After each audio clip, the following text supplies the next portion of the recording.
Salut les amis, j'espère que vous allez merveilleusement bien. Moi de mon côté, je vais merveilleusement bien. Et donc dans la vidéo d'aujourd'hui, je vais vous montrer, et c'est vraiment un bonus pour l'ensemble de mes abonnés.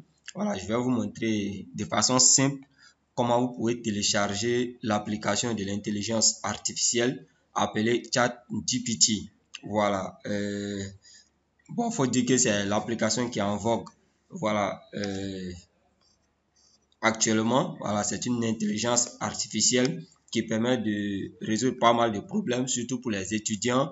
Voilà, avec la rédaction des mémoires, que ce soit pour les étudiants de licence, master et même les doctorants. Voilà, c'est une intelligence artificielle qui est beaucoup exploitée, voilà, et qui est vraiment efficace. Donc, sans vraiment tarder, je vais vous montrer dans cette vidéo-là comment vous pouvez télécharger l'application, créer votre compte et, n'est-ce pas, utiliser l'application ChatGPT sur votre ordinateur.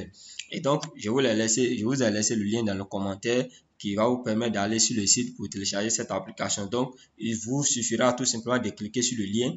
Voilà, moi, je vais copier le lien. Je vais coller le lien dans mon navigateur de recherche. Je fais entrer.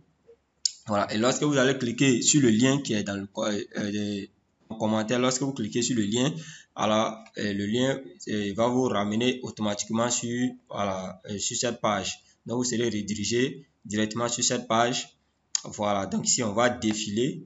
Voilà, on va descendre légèrement. Voilà, donc ici on fait, voilà, ici une petite explication. Application de bureau ChatGPT disponible sur Mac, Windows, Linux. Voilà, donc si on va descendre un peu la partie qui nous intéresse. Bon, ici c'est pour les démos, voilà, montrer un peu comment l'application fonctionne. Ici, la partie qui nous intéresse, c'est installer, la partie installée. Voilà, puisque nous voulons installer l'application. Donc, on va descendre légèrement. Ici, lorsque le système d'exploitation que vous utilisez, si c'est un Windows 10, si vous avez un Windows, bon, peu importe que ce soit Windows 7, 8, 9, 10, 11, voilà, l'essentiel, si c'est un Windows que vous utilisez, alors c'est ici qu'il faudra cliquer. Par contre, si vous utilisez Mac, voilà, si c'est Mac que vous utilisez, c'est ici qu'il faut cliquer. Et si vous utilisez Linux, voilà, si votre système d'exploitation c'est Linux, alors c'est ici qu'il faut cliquer. Et pour nous ici, nous allons cliquer sur Windows puisque c'est le système d'exploitation que 98% voilà, des personnes qui possèdent un ordinateur utilisent. Donc c'est Windows. Donc ici nous allons cliquer, voilà, sur Windows. Voilà, donc vous cliquez une fois dessus comme ça. Mais moi je l'ai déjà téléchargé, je ne sais pas si ça va passer. Bon, vous voyez ici que le téléchargement est en cours. Voilà, le téléchargement est en cours. Même si je l'ai déjà téléchargé. Donc téléchargement terminé. Lorsque je viens dans mes fichiers, voilà, il vient dans téléchargement. Alors vous voyez bien l'application qui est ici. Voilà, je l'avais déjà téléchargé ici. Donc c'est la nouvelle qui vient de télécharger. Voilà, et si vous revenez sur le site, voilà, vous revenez sur le site, toujours au niveau de Windows, vous allez copier ce code-là. Comme vous voyez le voir ici, on dit install the last version. Voilà, bon. Voilà, donc vous allez copier le bout de code qui est ici. Voilà, vous copiez comme ça, vous sélectionnez, vous faites CTRL-C. Voilà, vous copiez et vous revenez au niveau du téléchargement. Voilà, ici vous allez double-cliquer sur l'application téléchargée, vous double-cliquez pour lancer, soit vous faites clic droit, soit vous double-cliquez, mais soit vous pouvez faire clic droit et exécuter en tant qu'administrateur. Bon, ça ne figure pas. Si vous bien vous faites installer tout simplement. Voilà, ici vous pouvez faire exécuter.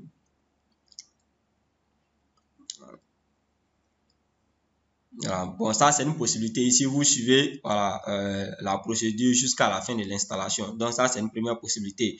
Comme une deuxième possibilité, le code que nous avons copié, voilà, vous venez dans votre barre de recherche ici, dans la barre de recherche, vous tapez CMD pour ouvrir l'invite de commande. Voilà, vous tapez CMD. Donc ici vous allez cliquer ici sur invite de commande, vous cliquez une fois. Voilà, et ici nous sommes ici sur notre invite de commande. Et si vous allez copier le bout de code, voilà, la ligne de code que nous avons copié là, vous allez coller tout simplement CTRL V. Voilà, une fois collé, vous faites entrer. Voilà, lorsque vous faites entrer, ça va charger. Voilà, et l'installation sera faite automatiquement. Voilà, donc ici, ça va charger. Bon, comme je l'ai dit là, moi, je l'ai déjà installé. Voilà. Voilà, donc ça va charger. Voilà.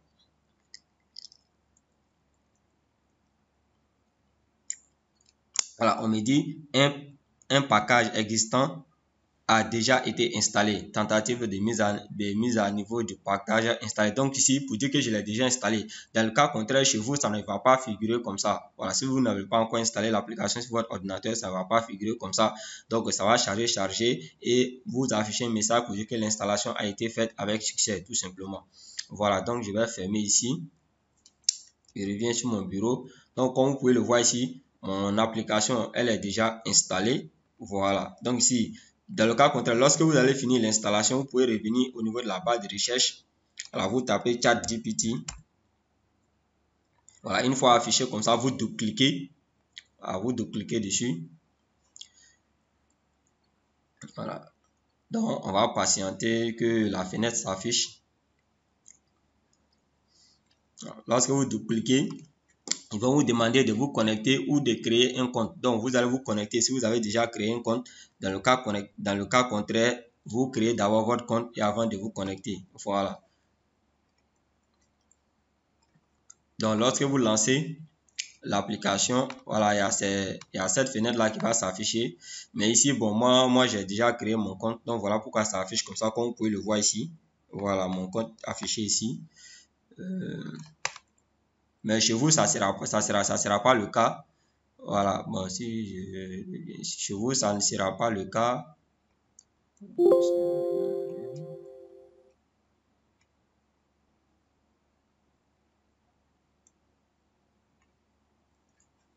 Bon, je vais reprendre encore. Non. Lorsque vous allez lancer, ils vont vous demander, voilà, de vous connecter ou encore de créer un compte. Et donc, si vous n'avez pas encore de compte, GPT, il vous suffira de créer un compte, voilà, soit par votre adresse email, soit par par votre compte, voilà, Google Chrome, voilà, par votre compte Google, soit par email. Donc, vous entrez votre adresse email avec un mot de passe, vous lancez, ils vont vous envoyer un message par mail que vous devez vérifier, n'est-ce pas, l'email que vous avez renseigné. Donc, vous cliquez sur le bouton et une fois l'email vérifié, alors votre compte sera créé et vous pourrez, n'est-ce pas, d'ores et déjà utiliser ChatGPT sur votre ordinateur. Donc, je fais encore une deuxième fois exécuter. Bon, l'installation est déjà faite, donc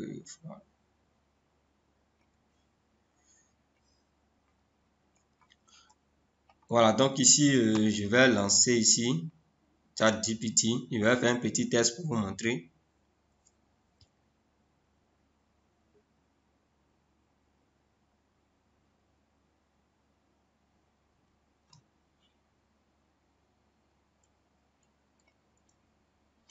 Voilà, donc une fois votre compte créé, voilà, ça va s'afficher comme ça. ChatGPT sera affiché comme ça. Et ici, vous pourrez venir faire vos recherches ici. Voilà, les recherches que vous voulez faire, vous pouvez venir faire ici. Ici, vous allez avoir les recherches déjà effectuées. Voilà, qu'on pourra bien évidemment supprimer. Voilà, donc ici, je vais supprimer ici. Voilà, les recherches qui ont été déjà faites. Donc ici, je vais faire une nouvelle recherche ici. Au niveau de la barre de recherche ici, je vais demander à ChatGPT de m'afficher, n'est-ce pas, la liste de tous les présidents qui ont eu à gouverner la Côte d'Ivoire avec leur niveau d'études. Et cela sous forme tableau. Voilà, je veux qu'il me donne cette information-là sous forme tableau. Donc, il va dire comme ça, donne-moi la liste de tous les présidents ayant gouverné, les présidents ayant gouverné la Côte d'Ivoire avec leur niveau d'études. Voilà. Donc, je demande à ChatGPT de me donner la liste de tous les présidents ayant gouverné la Côte d'Ivoire avec leur niveau d'études. Voilà. Donc, je vais lancer la recherche. Je lance la recherche. Et vous voyez, en une fraction de seconde, voilà, il me dit, bon, ici, j'ai pas mis sous forme tableau. Voilà pourquoi il me donne ça comme ça, il n'est pas mis sous forme tableau. Je vais réessayer ça. J'ai pas mis sous forme tableau. Donc, vous voyez que bon, il me donne ici, voilà, les informations, mais pas sous forme tableau, en fait. J'ai oublié de mettre tableau à la fin. Donc, je vais reprendre rapidement. Donne-moi la liste des présidents ayant gouverné la Côte d'Ivoire avec leur niveau d'études sous format tableau. Voilà. Donc, je lui demande de me donner la liste de tous les présidents ayant gouverné la Côte d'Ivoire avec leur niveau d'études sous format tableau. Donc, je lance la recherche. Ah, vous allez voir, il me dit, bien sûr, voici la liste des présidents de la Côte d'Ivoire avec leur niveau d'études sous forme tableau. Donc, ici, on a le premier, Félix Houphouët-Boigny, niveau d'études médecin. Henri Konan Bédié, niveau d'études ingénieur agronome. Robert Gueye, niveau d'études militaire. Laurent Gbagbo, niveau d'études historien et sociologue. Voilà, Alassane Ouattara, économiste. Bon, je pense que c'est plus ou moins correct. Ici, pour la première ici, qui n'était pas sous format tableau ici, Félix Houphouët-Boigny, bon, ici, il a même donné les dates.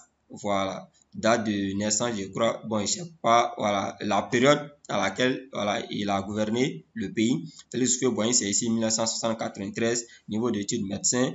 Voilà, Henri Konan Bédié, 93-99, ingénieur agronome. Robert Gueye, 99, une année militaire. Laurent Gbagbo, de 2000 à 2011, historien et sociologue. Et Ouattara, de 2011 jusqu'à maintenant 2024, économiste. Donc, les amis, voici comment vous pouvez installer l'application ChatGPT sur votre ordinateur et l'exploiter à votre convenance. Je vous assure, elle est vraiment fantastique. Voilà, elle nous permet d'aller vraiment très rapide. Comme je l'ai dit là, elle est très pratique pour les étudiants qui cherchent à faire des mémoires, voilà, des licences, master ou encore qui cherchent à faire des thèses de doctorat. Je vous assure que c'est vraiment, c'est impeccable, quoi. Bon, je fais une deuxième recherche assez rapidement. Bon, je vais lui dire, peux-tu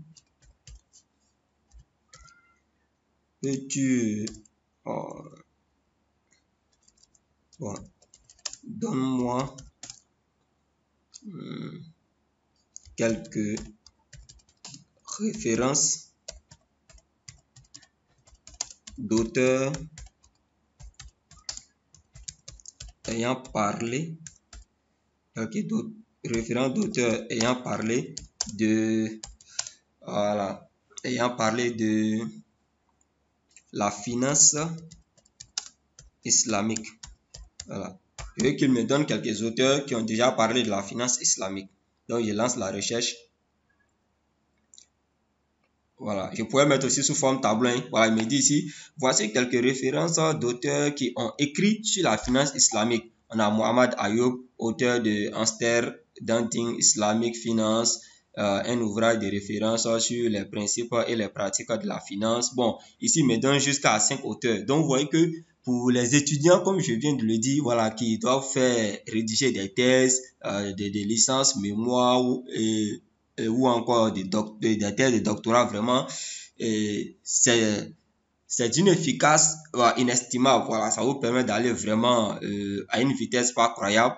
Voilà, donc les amis, c'est vraiment tout pour cette vidéo. J'espère que vous avez réussi de votre côté à l'installer. Dans le cas contraire, si vous avez des difficultés, n'hésitez pas à m'écrire en commentaire et je ferai maintes efforts de trouver satisfaction à vos différentes préoccupations. D'ici là, portez-vous bien et si vous n'êtes pas encore abonné à notre chaîne Comptable 2.0, n'hésitez surtout pas à vous abonner, à liker et à activer la cloche de notification pour ne pas manquer nos prochaines vidéos. D'ici là, portez-vous bien et on se dit à la prochaine séance.